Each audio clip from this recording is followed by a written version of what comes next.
पढ़ेंगे parts of speech part second. आइए देखते हैं पार्ट्स ऑफ स्पीच। कल क्या क्या हम लोग पढ़ लिए थे? First number noun, second pronoun, third adjective, fourth adverb, fifth verb, sixth preposition,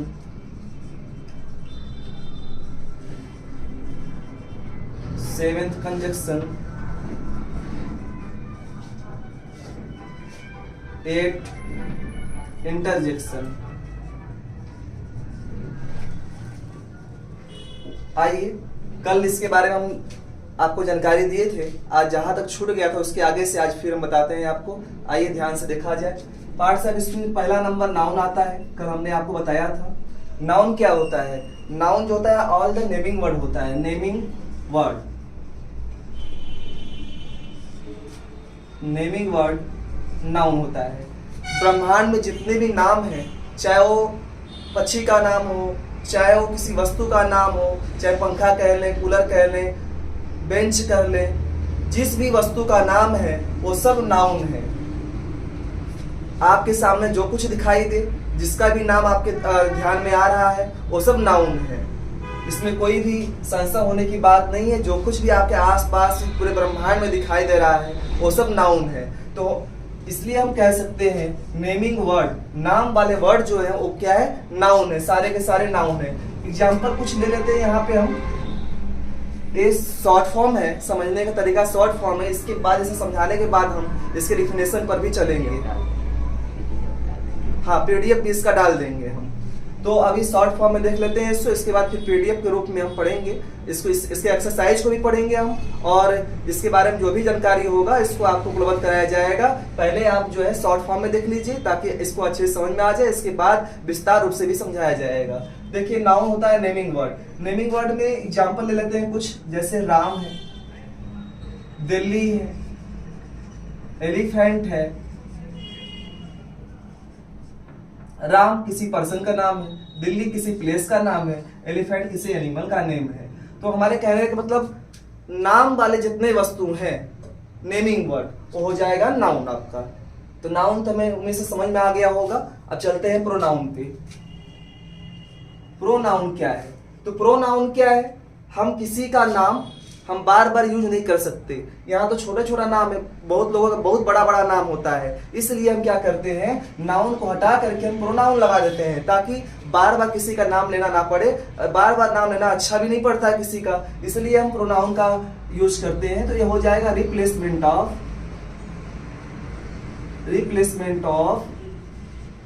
noun. Replacement of noun हो जाएगा। नाउन को हटाकर, नाउन को रिप्लेस करके हम प्रोनाउन लगाते हैं। इसका एग्जाम्पल हम ले लेते हैं कुछ। ही, सी, इट, यू, वी, दे, बहुत सारे ऐसे एग्जाम्पल्स हैं। तो नाउन को रिप्लेस करके हम प्रोनाउन का यूज करते हैं। जैसे ही, सी, इट, यू, वी, दे, ये सब क्या है? प्रोनाउन है। और प्रोनाउन अभी हम शॉर्ट फॉर्म में समझा रहे हैं आपको। इसको पार्ट्स ऑफ स्पीच हम पूरा 8 समझा लेंगे। इसके बाद आपको इसके विस्तार रूप में हम चलेंगे, एक एक करके आपको समझाएंगे। पहले आप शॉर्ट फॉर्म में समझ लीजिए। इसके बाद जब हमारा नेक्स्ट वीडियो आएगा तो उसमें आपको पूरा विस्तार से समझा दिया जाएगा। तो पहले आप इसके बारे में शॉर्ट फॉर्म में जानिए कि हमेशा आपको याद रहे। तो ये होता है प्रोनाउन क्या होता है? रिप्लेसमेंट ऑफ नाउन होता है। नाउन को रिप्लेस करके जो है प्रोनाउन लगाया जाता है। इसका एग्जांपल है ही, सी, इट, यू, वी, दे। आइए थर्ड नंबर देखते हैं एडजेक्टिव। एडजेक्टिव क्या होता है? एडजेक्टिव क्या होता है? तो एडजेक्टिव जो हमारा क्वालिफाई नाउन और प्रोनाउन, नाउन, प्रोनाउन। एक नाउन और प्रोनाउन को क्वालिफाई कर देता है, नाउन और प्रोनाउन के बारे में अधिक जानकारी देता है। इसके बारे में विशेष जानकारी हमको देता है एडजेक्टिव। नाउन क्या कह रहा है, प्रोनाउन क्या कह रहा है, इसकी क्वालिटी के बारे में, इसके नंबर के बारे में हमें जो है एडजेक्टिव बता देता है। जैसे कुछ एडजेक्टिव इस प्रकार है, एग्जाम्पल में ले लें।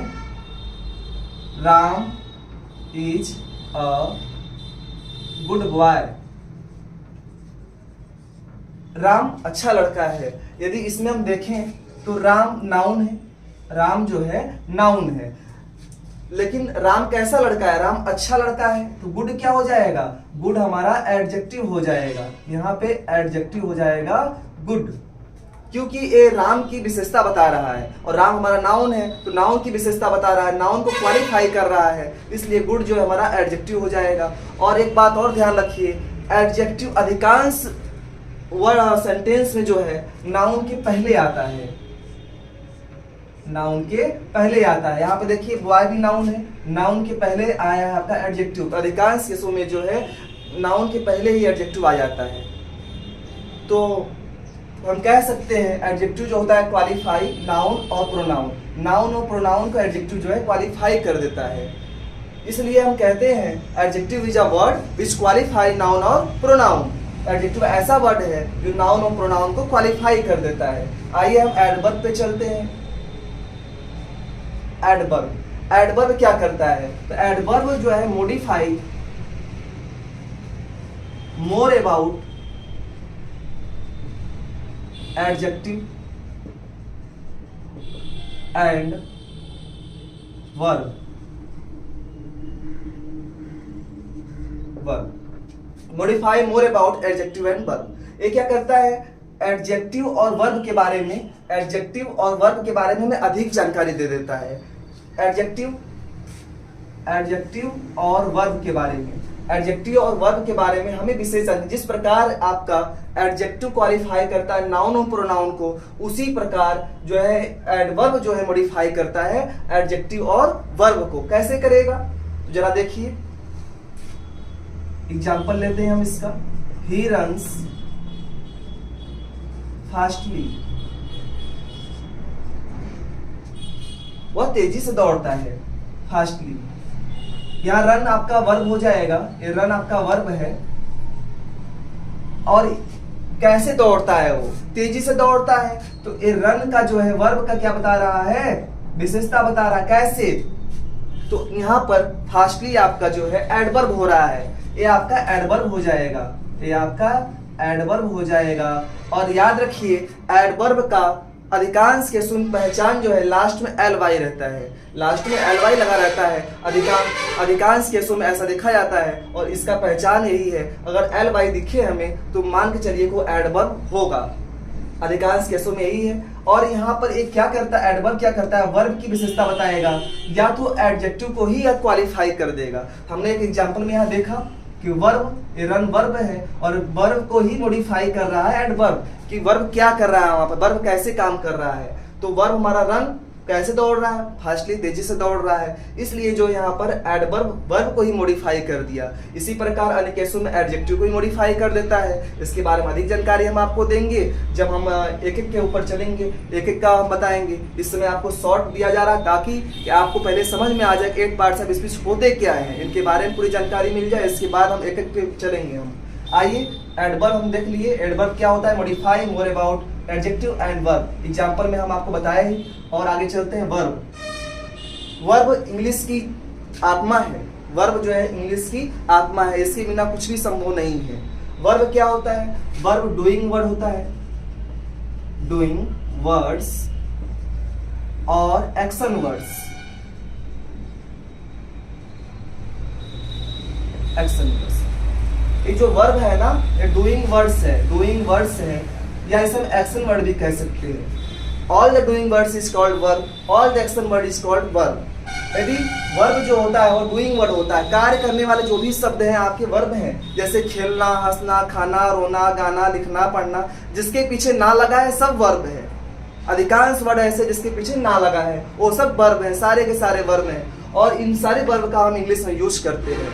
यही वर्ब होता है, कोई भी कार्य कर रहे हैं, वहां कार्य कुछ हो रहा है तो वर्ब है। जैसे हम पढ़ रहे हैं, पढ़ना क्या है, वर्ब है। हम लिख रहे हैं, लिखना क्या है, वर्ब है। आई एम राइट, मैं लिख रहा हूँ, राइट क्या है, वर्ब है। ही इज रनिंग, तो उसमें रन क्या है, वर्ब है। तो इस प्रकार जो है वर्ब होता है, डूइंग वर्ड होता है या एक्शन वर्ड होता है। कुछ एग्जांपल हम ले लेते हैं आपको ज़्यादा समझने के लिए। जैसे देखिए, रन हो गया, ईट हो गया, ड्रिंक हो गया, डांस हो गया। इसी तरह हमारे इंग्लिश में हजारों की संख्या में वर्ब है, हजारों की संख्या में वर्ब है, इसकी कोई गिनती नहीं की जा सकती है और इसके बिना इंग्लिश हमारा अधूरा है। तो आपको वर्ब के बारे में विस्तृत जानकारी देंगे। अभी इस पार्ट को खत्म हो जाने के बाद हमारा नेक्स्ट वीडियो आएगा, उसमें आपको वर्ब के बारे में बताया जाएगा। इसलिए हमारे चैनल को लाइक और सब्सक्राइब करते रहिए और हमारे चैनल पर आप बने रहिए। आइए प्रीपोजिशन के बारे में देखते हैं। प्रीपोजिशन, प्रीपोजिशन इन नाम से ही प्रचलित है, इन नाम से ही अपने प्रचलित है। प्रीपोजिशन जो किसी ऑब्जेक्ट का पोजीशन बताए, position of the object, of the object, position of the object, ये किसी ऑब्जेक्ट का पोजीशन बता देता है, किसी ऑब्जेक्ट का ये पोजीशन बता देता है कि वो ऑब्जेक्ट जहां पर है ना वो किस स्थिति में है, ऊपर है कि नीचे है, दाएं है कि बाएं है, आगे है कि पीछे है, ये सब आपको प्रीपोजिशन बता देता है। A cat sitting under a table, एक बिल्ली जो है वो टेबल के नीचे बैठी है, तो नीचे कहाँ बैठी है, नीचे बैठी है। चिड़िया पेड़ के ऊपर बैठी है, चिड़िया कहाँ बैठी है, पेड़ के ऊपर बैठी है। ये सब प्रीपोजिशन है, किसी भी ऑब्जेक्ट का पोजीशन बताना और प्रीपोजिशन का काम है। कुछ एग्जांपल ले लेते हैं हम प्रीपोजिशन का। वर्ड कुछ होते हैं जैसे इन, अंदर, बिहाइंड, फॉरवर्ड, अप, बिलो, ये सब सारे आपके प्रीपोजिशन का काम करते हैं। ऐसे वर्ड आए कहीं पर जैसे प्रीपोजिशन होता है। जैसे हमने बताया बिल्ली टेबल के नीचे बैठी है, a cat sitting under the table, तो जो अंदर है वो नीचे, नीचे बिल्ली का स्थान बता रहा है, बिल्ली है कहाँ पर, मेज पर किताब है। अब किताब कहाँ है, मेज पर किताब है, तो वहां पर प्रीपोजिशन जो ऑब्जेक्ट का स्थिति बता रहा है वो प्रीपोजिशन कहलाता है। इसीलिए हम कहते हैं preposition, position of the object. आप चाहें तो इसको डिफिनेशन भी बना के लिख सकते हैं। Preposition is a word, preposition is a word which tells about position of the object. ये आपका डिफिनेशन भी बन गया। आपको ये समझ में आ जाएगा तो आप डिफिनेशन भी अपने आप खुद से बना सकते हैं, रखने की कोई आवश्यकता ही नहीं पड़ेगी आपको। जैसे हमने प्रीपोजिशन का डिफिनेशन कोई पूछा आपसे, आप सीधे बोलिए preposition is a word which tells about position of the object, जो ऑब्जेक्ट की पोजीशन बताता है। आपका डिफिनेशन भी बन के तैयार हो गया। इसलिए शॉर्ट फॉर्म में याद करना जरूरी होता है। आइए कंजक्शन देखते हैं। कंजक्शन क्या होता है?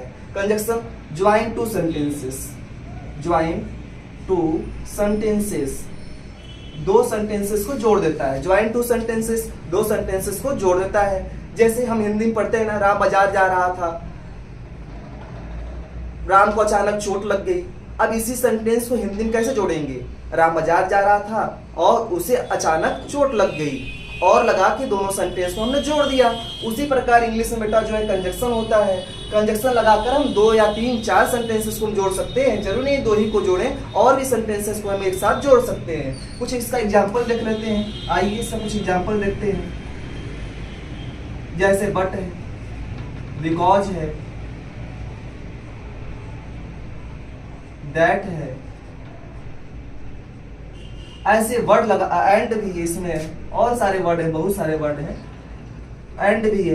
तो अगर ये सब वर्ड लगा करके हम 2 सेंटेंसेस को आपस में जोड़ सकते हैं तो यही कंजक्शन कहलाता है। Conjunction is a word which join 2 sentences. Conjunction ऐसा वर्ड है जो 2 सेंटेंसेस को आपस में जोड़ देता है, वह कंजक्शन कहलाता है। आपको मिल जाएगा बट, बिकॉज, दैट, एंड, ऐसे सब सारे वर्ड हैं जो कि कंजक्शन का काम करते हैं। आइए अपने लास्ट पार्ट से स्पीच पर चलते हैं।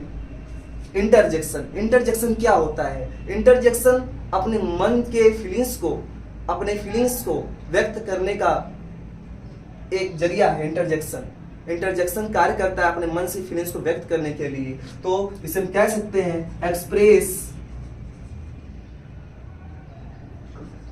The feelings of a person. ये फीलिंग्स को एक्सप्रेस करता है, फीलिंग्स को बताता है। इसका एग्जांपल कुछ ले लेते हैं। ओ ब्यूटीफुल, एलएस हैप्पी बर्थडे,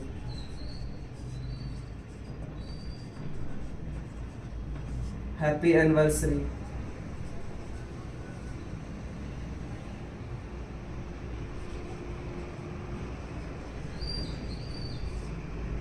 तो इस प्रकार जो है ये सब सारे वर्ड होते हैं। ओ beautiful, LS, happy birthday, happy anniversary, तो ये सब सारे वर्ड हैं जो कि आपका इंटरजेक्शन के लिए कार्य करते हैं। इंटरजेक्शन क्या करता है? मन की फीलिंग्स को व्यक्त कर देता है, मन की फीलिंग्स को व्यक्त कर देता है। जैसे हमने आज मैच जीत लिया, तो यहाँ पर जो है इंटरजेक्शन क्या करता है? वर्ड की सुंदरता को भी बढ़ा देता है और हमारे मन की फीलिंग्स को भी व्यक्त कर देता है। इसके बारे में हम अधिक जानकारी देंगे आपको, एक एक करके जानकारी